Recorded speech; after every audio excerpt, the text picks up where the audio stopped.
Baik, assalamualaikum warahmatullahi wabarakatuh. Saat ini kita akan masuk ke materi mengetahui kesalahan dalam layout peta. Jadi di sini ada beberapa skema dari penyajian layout. Jadi kalau dia posisinya normal, untuk nomor satu itu adalah judul. Judul ada di atas dan tengah. Coba perhatikan keterangannya, ini nomor satu judul. Kemudian nomor 2 skala. Skala ada di bawah judul, berarti tengah di bawah judul. Kemudian selanjutnya nomor 3 orientasi. Orientasi atau arah utara, berarti di sini di arah pojok atas sebelah kanan. Kemudian yang nomor 4 simbol di tengah. Nomor 5 legenda di bawah sebelah kiri. Nomor 6 ini garis astronomis di sepanjang garis yang ada di peta. Dia di bagian pinggir-pinggirnya yang mewakili garis itu. Kemudian nomor 7 sumber di bawahnya legenda. Nomor 8 tahun itu menempel di judul. Nomor 9 indeks itu di atas pojok kiri atas di luar peta. Kemudian nomor 10 adalah insert, bisa di pojok kanan atau kiri atas. Karena di kanan sudah ada orientasi, maka dia ditaruh sebelah kiri. Oke, selanjutnya untuk format penyajian peta itu ada SNI-nya masing-masing skala. Jadi misalnya petanya bentuk petanya ini horizontal, maka penyajian layoutnya di sebelah kanannya dengan rincian nomor 1 dengan 8 tadi satu paket, atau bisa juga masuk di instansi tahunnya. Kemudian area orientasi, skala angka, skala garis. Kemudian ketika ada indeks maka dia di bawahnya judul. Bisa juga ditambah lagi dengan sistem koordinat. Kemudian legenda, insert ditambah dengan pembuat, kemudian sumber, instansi ini bisa juga tahun di instansinya. Simbol ada di dalam peta dan garis astronomis juga masih di tepi masing-masing yang mewakili lintang dan bujurnya. Kalau misalnya peta bentuknya mengarah ke vertikal, maka layoutnya di bawah ya. Di bawah ini kombinasi normal dengan horizontal. Jadi 1, 2, dan 3 ini ikuti aturan normal. Kemudian sisanya dia masuk di bawah menyesuaikan dari legenda, kemudian insert, pembuat, sumber, dan instansi. Ini contoh vertikal. Baik, sekarang kita lihat bagaimana kesalahan-kesalahannya dalam penyajian 1 sampai 10 tadi. Untuk yang pertama adalah judul. Judul di sini ukurannya 12 sampai 14, kemudian hurufnya kapital atau besar semua. Kemudian bold, Ctrl B ya, tebal. Center, Ctrl E atau pas di tengah. Contohnya ini misalnya peta curah hujan Kabupaten Kolaka. Selanjutnya skala ini kesalahannya biasanya di ini yang saya kasih garis 2. Jadi di situ biasa di aplikasi itu otomatis koma, maka kita harus ganti titik. Kemudian ini 1 bandingnya titik 2. Kemudian skalanya S-nya yang besar. Kalau skala garis ini atau scale bar, pastikan yang paling ujung di sini kilometernya pakai K besar M kecil. Kemudian lurusnya angka yang di atas, kalau di bawah berarti salah. Kemudian kalau kombinasinya tidak K besar M kecil, misalnya K kecil M besar, salah. Keduanya kecil, salah. Tidak disingkat juga salah. Seperti itu. Kemudian ini penyajian skalanya di sini adalah center. Center itu artinya dia rata tengah. Senternya bagaimana? Senternya dengan orientasi. Jadi setelah judul itu orientasi dulu, baru skala angka dan skala garis. Jadi dia center dan bentuk ukuran orientasinya menyesuaikan skala. Selanjutnya simbol. Jadi nomor 4 simbol ini, kalau dia simbol titik, maka kalau ibu kota kecamatan dia bulat hitam kecil, ukurannya 6-7. Kalau ibu kota kabupaten dia heksagon segi 6, di bawahnya di tengahnya ada titik, kemudian di antaranya ini warna merah, kemudian titiknya warna hitam, ukurannya sama sama dengan ibu kota kecamatan. Kemudian jalan kolektor primer, jalan lokal primer dan jalan lokal sekunder ini warnanya merah semua, hanya ukurannya ketebalannya lebih besar jalan kolektor primer ya, ke bawah semakin kecil. Kemudian untuk sungai dia warnanya biru.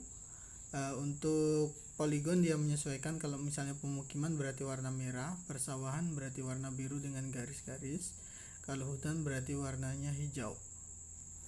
Begitu pula dengan legenda. Legenda di sini adalah penjelasan dari simbol. Jadi kalau simbol yang ini dijelaskan di legenda sebelah kanannya. Untuk penjelasan dari legendanya, setiap awal katanya dia harus huruf kapital. Misalnya ibu kota kecamatan I-nya besar, K-nya besar. Ibu kota kabupaten I-nya besar, K-nya besar juga. Jalan kolektor primer J-nya besar, K-nya besar, P-nya besar. Sungai S-nya besar. Kemudian untuk penyajian sungai, khusus sungai, dia pakai poligon seperti ini, warnanya biru, tidak bentuk garis. Kemudian untuk judul legendanya dia kapital, tebal dan rata kiri, ukurannya 10-12, jadi tidak lebih besar daripada judul.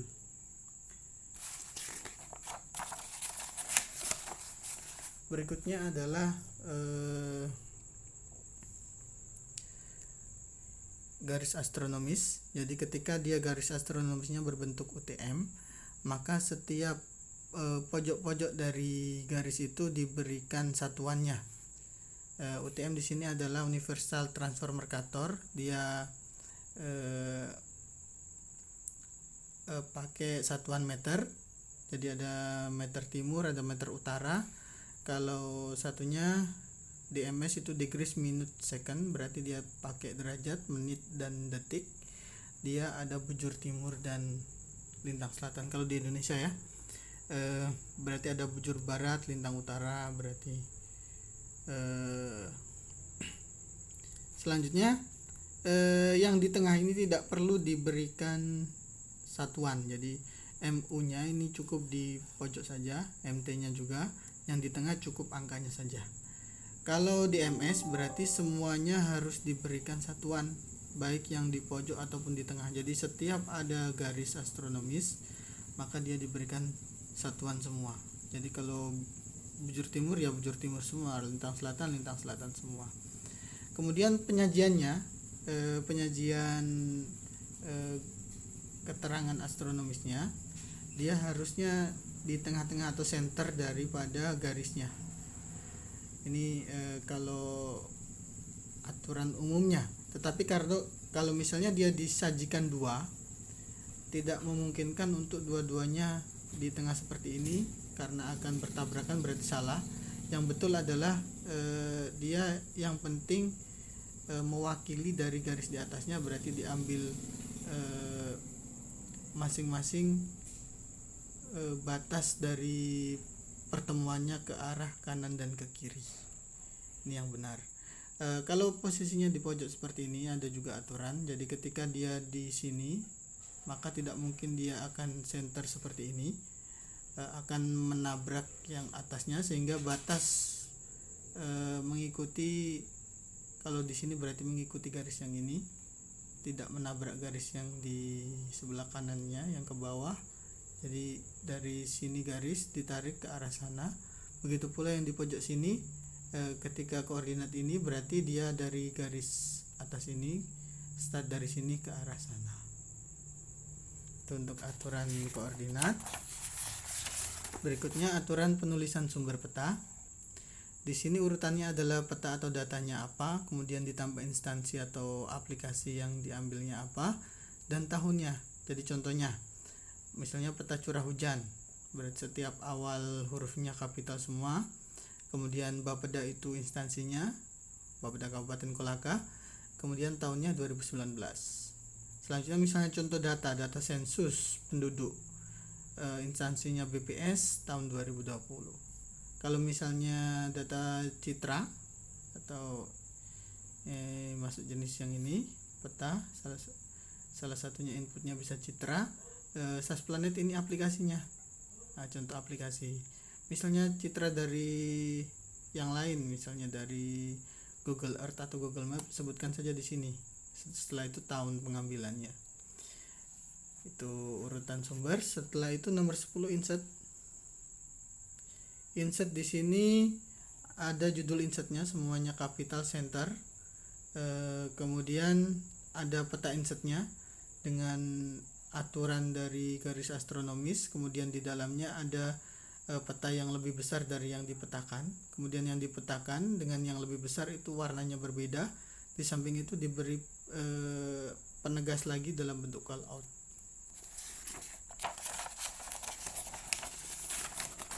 Berikutnya untuk pelengkap, misalnya pembuat di sini berisi identitas, berarti kalau mahasiswa berarti nama, NIM dan kelasnya.